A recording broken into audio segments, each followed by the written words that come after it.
तो देखो जरूर हमारे Roman Reigns currently longest raining universal champion बन चुके हैं। वो रिकॉर्ड्स पे रिकॉर्ड्स बना रहे होंगे, रेसलमेनिया नजदीक है। लेकिन अगर मैं इस टाइम ये कहूं कि शायद यूनिवर्सल टाइटल ऑलरेडी रिटायर हो चुकी थी। So hello everyone and welcome back to new video. अब देखो जरूरी ट्रिपल एच का रहा है, हम लोग रोड टू रेसलमेनिया की तरफ है, रोमन कोडी का मैच हो रहा है, वो सारी चीजें सही है। लेकिन अगर मैं ये कहूं कि एक टाइम पे ट्रिपल एच ने कंसीडर किया था नहीं भाई यूनिवर्सल टाइटल बेकार है, इसे पूरे तरीके से स्क्रैप कर देना चाहिए। लेकिन क्या वो उस टाइम उन प्लान्स को उसके बारे में डिस्कशन करेंगे। अगर मैं ये कहूं कि शायद कोडी रोड्स का हील टर्न भी अचानक से हो सकता है, और भी कुछ न्यूज़ एंड अपडेट्स हैं इस वाली वीडियो के अंदर। और ऑफ कोर्स वही पुराना सस्ता डायलॉग और कुछ ही न्यूज़ है, ज्यादा कुछ खास तो नहीं है इसमें, लेकिन फिर भी so without wasting any time let's begin this video.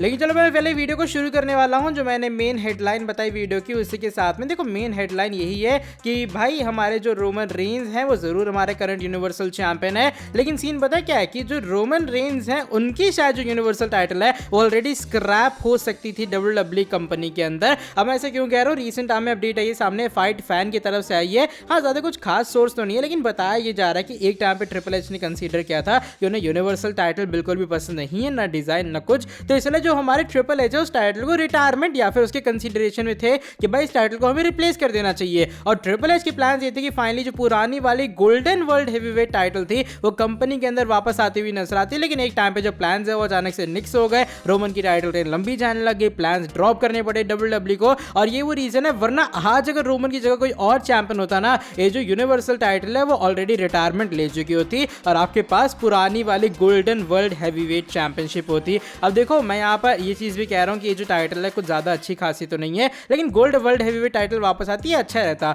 अब मेरा क्या मानना है, मेरे अकॉर्डिंग अब जो रोमन रेंस है उन्होंने इस टाइटल की लेगेसी को जहां तक मुझे लगता है क्रिएट किया है, तो क्यों ना ये टाइटल रोमन और ट्राइबल चीफ की एंडिंग के साथ ही खत्म की जाए। आई गेस रोमन की इतनी कमाल की टाइटल रेन को लेकर ना WWE को इस टाइटल को अब रिटायर कर देना ही चाहिए, ये बेस्ट ऑप्शन रहेगा। रोमन के नाम पे एक लेगेसी भी हो जाएगी, भाई रोमन ने इस टाइटल को बनाया और उसके बाद पूरा रिलिंक्विश इन द सेंस नहीं बल्कि रिटायर वगैरह कर दे। कुल मिला के मेरे कहने का मतलब ये कि रोमन को उनके लेगेसी को ये चीज़ जो है एक तरह की दे देनी चाहिए। इसको लेकर आपका क्या ओपिनियन है, क्या आप भी इस बात से एग्री कर रहे हो? जो नेक्स्ट अपडेट है वो इस बार कोडी रोड्स के बारे में जुड़ी है, जो हमारी मेन न्यूज़ है वो भी कोडी को लेकर है। लेकिन हम लोग रेसलमेनिया की तरफ बढ़ रहे हैं। रेसलमेनिया के मेन इवेंट में कोडी का मैच होगा एंड रिसेंटली जो कोडी रोड्स है अपनी कुछ स्पेशल मर्चेंडाइज रिवील करते हुए नजर आए रोड टू रेसलमेनिया को लेकर। वो मर्चेंडाइज काफी अट्रैक्टिव, काफी स्पेशल है और स्पेशली कोडी रोड्स की जो टैगलाइन है उसको लेके उसका स्क्रीनशॉट आप लोग देख पा रहे होंगे। ये ऑफ कोर्स WWE की जो shop.com है उसके ऊपर भी अवेलेबल है, लिखा है finish the story American nightmare.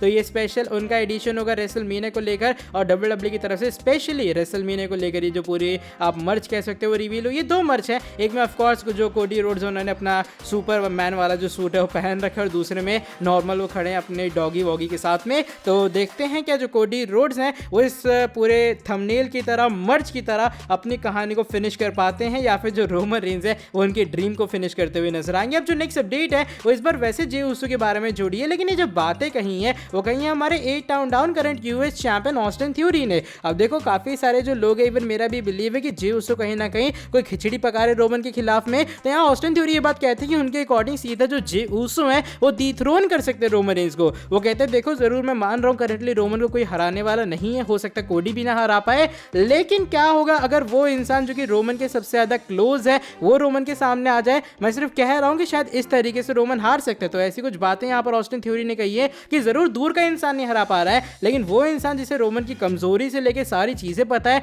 तो कहीं ना कहीं वो इंसान थोड़ा एडवांटेज ले पाएगा रोमन के ऊपर। और ऐसा मानना है थ्योरी का कि ऐसे वो डिथ्रोन भी हो सकते हैं। अब आपके हिसाब से क्या जे उसो का कोई चांस बनता है एक्चुअल में डिथ्रोन करने का रोमन रेंस को, अगर बाय चांस जो रोमन है वो रेसलमेनिया के अंदर रिटेन कर लेते हैं अपनी टाइटल? अब चलो बढ़ते हैं आज की हमारी नेक्स्ट एंड फाइनल स्टोरी की तरफ और इस बार कोडी रोड्स के बारे में जुड़ी है। अब जैसे मैंने वीडियो की स्टार्टिंग में कहा कि जो कोडी रोड्स हैं वो जरूर हमारे करंटली कह सकते हो फेवरेट हैं बैटिंग ऑड्स के हिसाब से कि वो रोमन को हराएंगे। लेकिन चलो एक सिनेरियो मान लेते हैं कि रोमन जो है वो जीते हैं और कोडी हार जाते हैं एक बार फिर से टाइटल वाला मैच। तो बताया जा रहा है कि पॉसिबली WWE फिर कंसीडरेशन में ला सकती है कोडी रोड्स का हील टर्न WWE कंपनी में। अब देखो रोड टू रेसलमेनिया में तो बिल्कुल भी नहीं होने वाला, बिकॉज ऑफ कोर्स जो थ्योरी है उन्हें बहुत अच्छा खासा रिएक्शन मिल रहा है। वो आपको जो क्राउड वो चिल्लाती उनके एंट्री के टाइम पर उसे पता लग रहा होगा, इसलिए अभी तो नहीं, लेकिन अगर बाय चांस कोडी रोड्स हार जाते हैं तब ऐसे एक ऑप्शन बताया जा रहा है। जस्ट एक तरह की स्पेकुलेशन है कि कोडी का WWE हील टर्न भी कंसीडर कर सकते हैं, ताकि जो कोडी का कैरेक्टर है वो कहीं ऐसा ना कि बेकार हो जाए, क्योंकि देखो ऐसा बहुत कम होता है WWE में, स्पेशली रिसेंट टाइम में रोमन की ट्राइबल चीफ वाले कैरेक्टर के बाद, कि किसी बंदे को इतना जेन्युइन और इतना अच्छा खासा रिएक्शन मिले, और वो भी रोमन रेंज का गिफ्ट में। सैमी ज़ेन को मिला, वो बहुत अच्छा रिएक्शन था, कोडी को मिल रहा है, वो भी बहुत मैसिव रिएक्शन है। तो मुझे लगता नहीं कि WWE अपने इन दोनों बेबी फेस को रिसेंट टाइम में या फिर बहुत ज़्यादा जल्दी हील के अंदर कन्वर्ट करना चाहेगी, लेकिन फिर भी देखो ये जस्ट कुछ बातें आ रही हैं सामने जो कि मुझे लगा पुट ओवर करनी चाहिए। ऐसा मेरा पर्सनली मानना है कि कोडी का हील टर्न नहीं होना चाहिए, वो भी इतनी जल्दी कंपनी में, जब क्राउड उन्हें इतनी मैसिव वे में सपोर्ट कर रही है। आपका क्या ओपिनियन है? क्या अगर कोडी रोड्स हारते हैं बाय चांस रेसलमेनिया के अंदर, तो क्या उनका हील टर्न हो जाना चाहिए कंपनी में? बाय द वे आज की वाली वीडियो बस यहीं तक थी। अगर ये वाली वीडियो पसंद आई है फटाफट से इस वाली वीडियो को नीचे लाइक कर देना, साथ ही में जो लोग चैनल के ऊपर न्यू है सब्सक्राइब नहीं किया सब्सक्राइब करो चैनल को, बेल नोटिफिकेशन को करना ऑन। मिलता हूं आपसे आके नेक्स्ट वीडियो के अंदर बहुत ही ज्यादा जल्दी। Till then bye bye, take care.